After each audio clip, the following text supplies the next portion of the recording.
Nous sommes indissociables du territoire qui nous entoure et qui a à plusieurs reprises sauvé la science au sommet. Donc cette science est de très haut niveau parce qu'elle concerne du matériel exceptionnel, des premières mondiales. Je crois qu'il y a un matériel qui va arriver encore en septembre pour observer notre environnement, le soleil, pour observer les étoiles et apprendre du monde qui nous entoure pour ensuite pouvoir le protéger, et que la science rentre comme une valeur universelle dans le patrimoine mondial, c'est vraiment une garantie de protection, et qu'elle rentre aux côtés du territoire avec les citoyens qui l'entourent, qui se sont emparés de ce sujet, est quelque chose de merveilleux. Je crois qu'on veut aussi témoigner aujourd'hui d'une université moderne, et une université moderne, elle est avec son territoire, avec les citoyens qui doivent pouvoir être initiés à la science, parce qu'on en a besoin, parce que c'est comme ça qu'on prépare l'avenir. Et notre université a ce souhait. Ici, c'est un lieu de médiation, donc il y a l'Observatoire Midi-Pyrénées qui est une composante de notre université qui est présente sur ce site. Et c'est un lieu de médiation pour les collégiens. Je salue aussi le rectorat qui est là à nos côtés pour faire des programmes et faire découvrir cette science au plus grand nombre. Et, on ne classe pas un paysage, on ne classe pas un monument figé, et il n'a jamais été question d'en faire un monument historique, mais on y classe tout un ensemble qui est un paysage, un monument et tout ce qui s'y passe, et notamment en matière de science et de médiation. Je veux saluer, parce que je les ai aperçus au fond, Boulevard des Airs, qui nous accompagne aussi sur ces projets-là, pour montrer que c'est ouvert aux plus jeunes, qu'on amène la culture, on amène les collèges ici, pour leur donner à voir un beau paysage et leur faire toucher du doigt la science.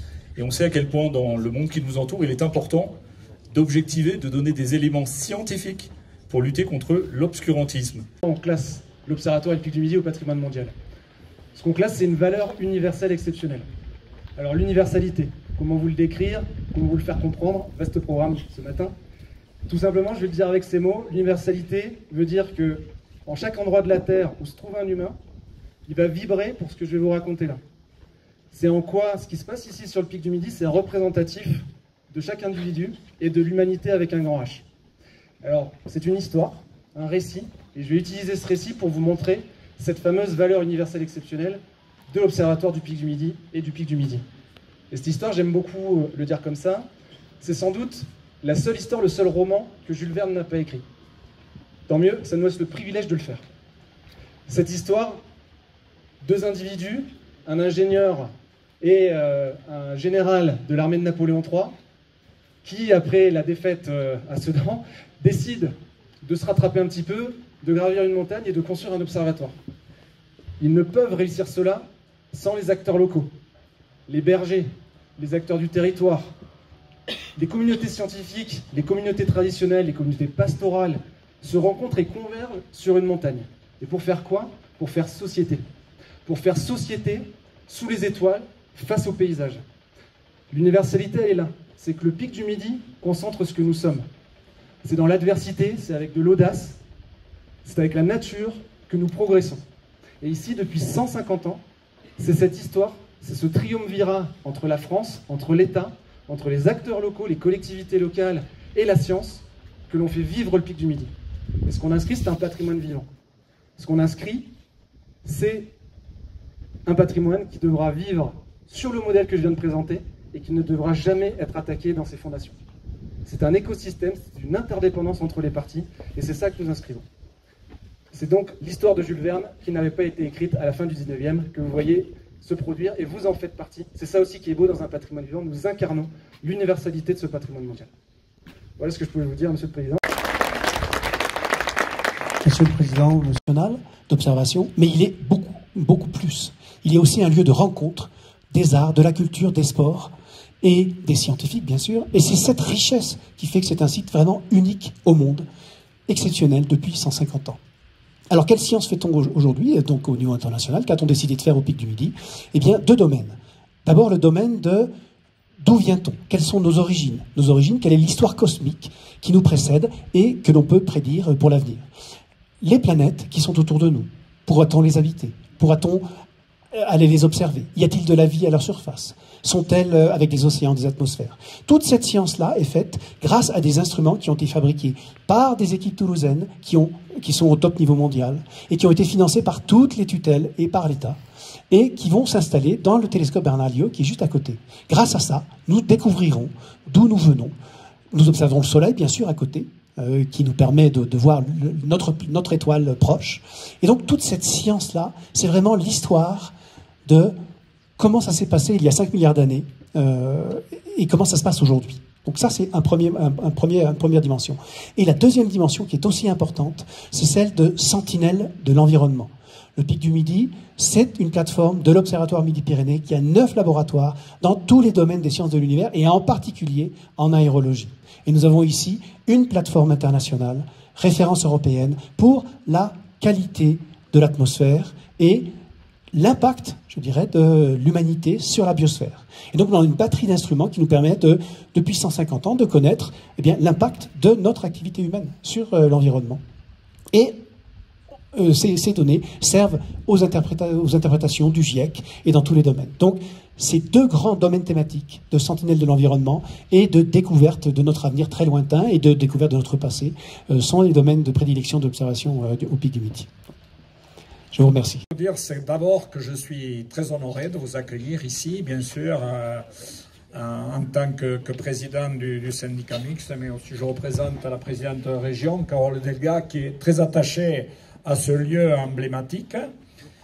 Mais la première chose qui me vient en tête, c'est de vous dire bienvenue chez vous, pour plusieurs raisons. En tant que président de la République, bien sûr, mais aussi c'est le jeune garçon qui a arpenté ces sentiers là.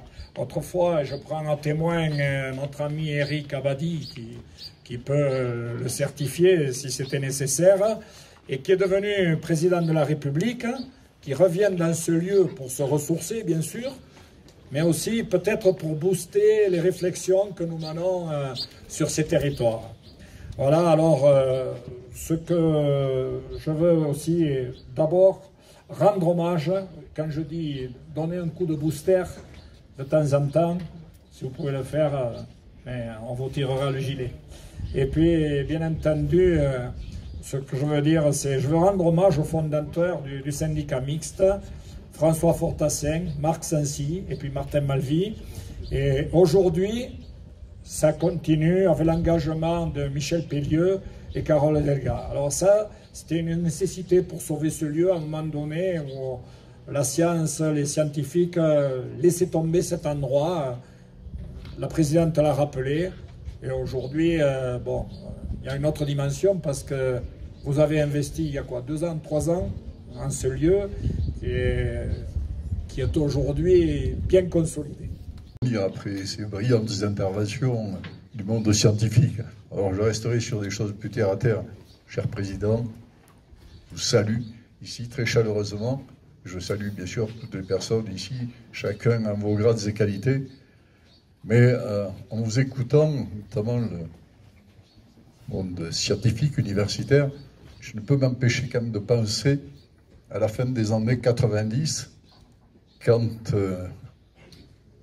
le pic allait fermer, carrément. Tout ceci allait être abandonné.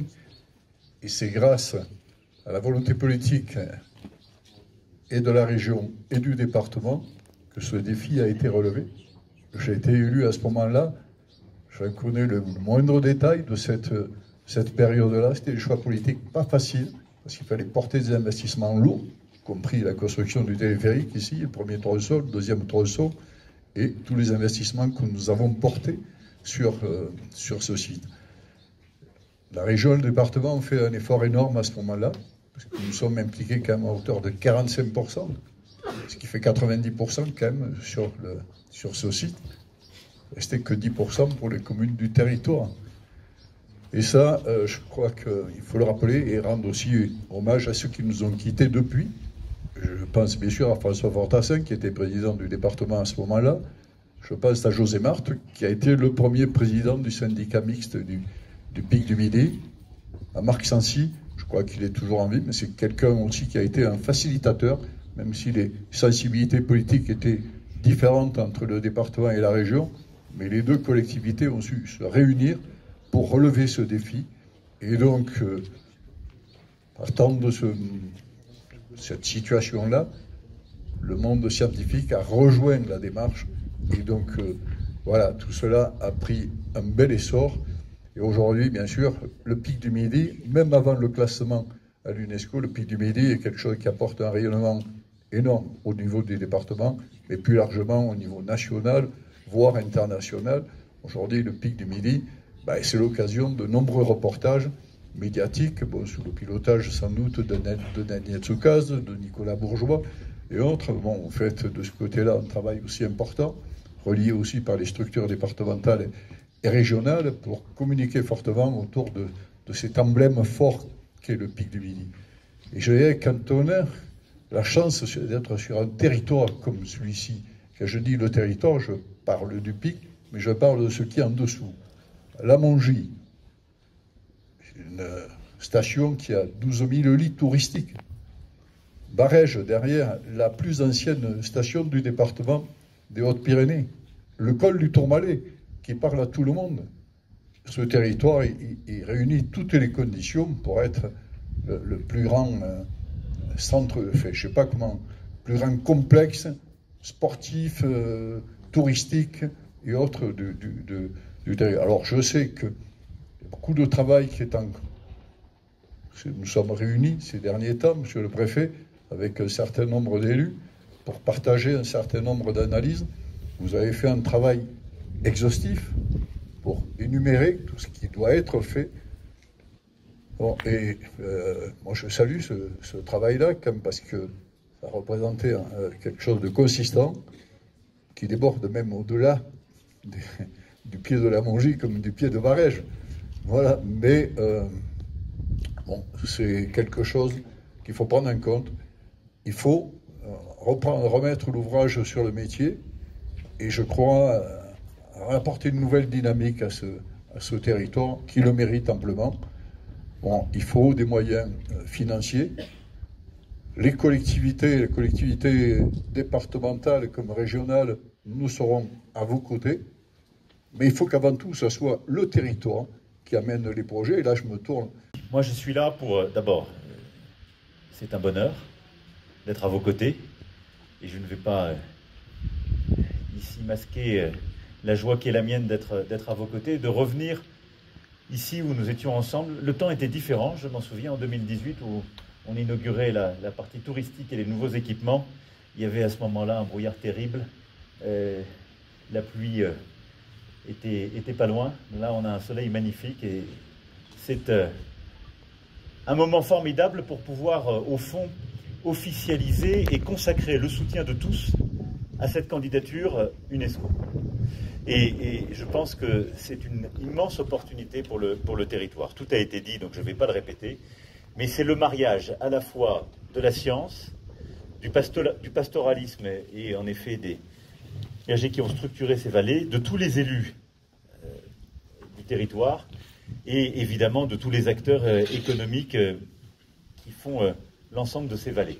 Et donc je vous remercie d'être ici associés. Et au fond, moi ce qui m'importe, c'est de dire, l'État soutient fortement cette candidature et ce classement à l'UNESCO, mais deux, maintenant on est une mêlée.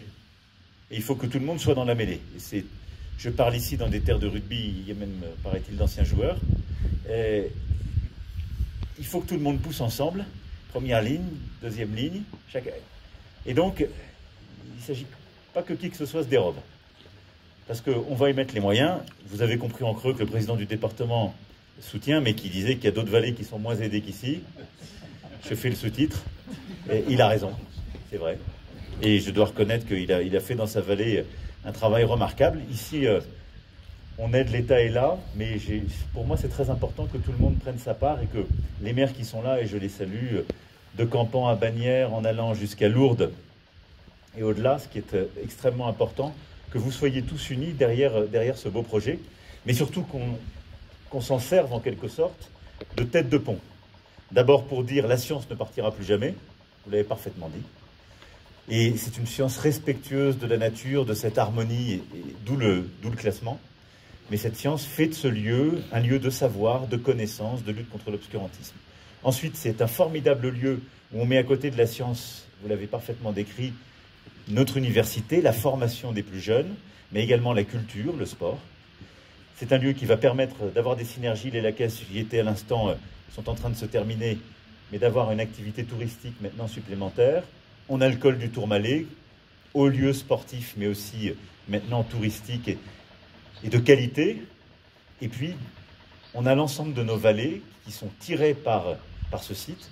Et donc, je remercie les intercommunalités vraiment d'accompagner ce projet et de le poursuivre. On a énormément de travail à faire sur la Mongie, on en est tous conscients. Il y a à continuer le travail sur Barège. On a les 2 vallées qu'on veut continuer d'accompagner sur le plan du développement économique. Il y a l'activité touristique, mais il y a aussi évidemment l'agriculture qu'on veut consolider. Et puis les activités industrielles qui sont importantes. Avec monsieur le maire aussi, là on continue le travail. Et donc tout ça, c'est un ensemble de territoires. Mais pour moi, cette candidature, d'abord je veux qu'on aille vite. Il y a un document qui a été préparé, finalisé. Et merci à monsieur le préfet d'avoir orchestré ces travaux. J'ai besoin que tout le monde s'y engage et que la mêlée commence à avancer.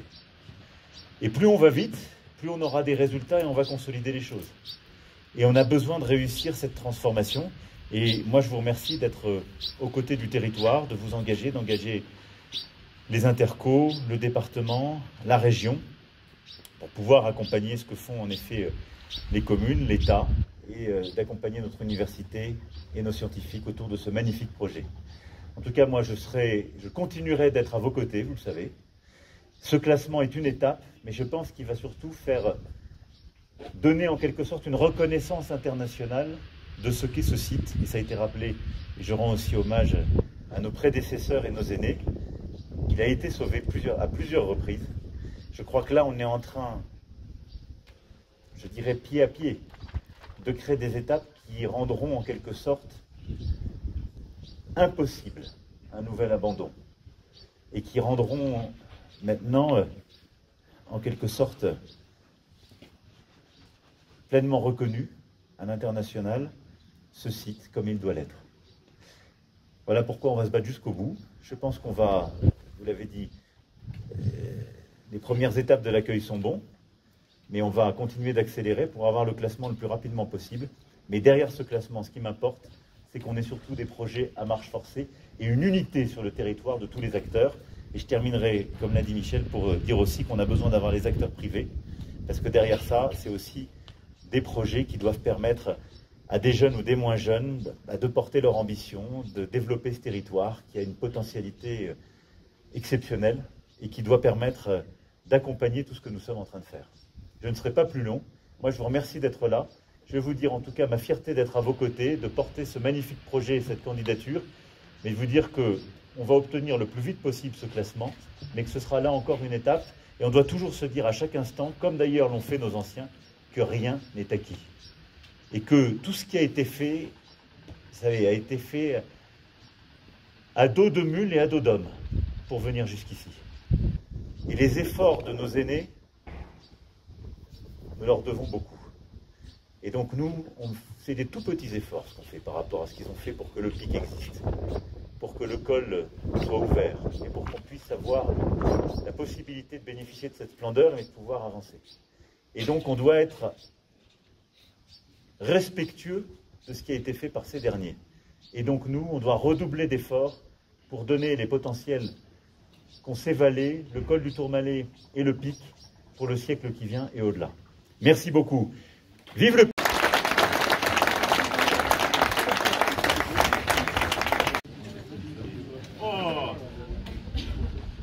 magnifique, venez.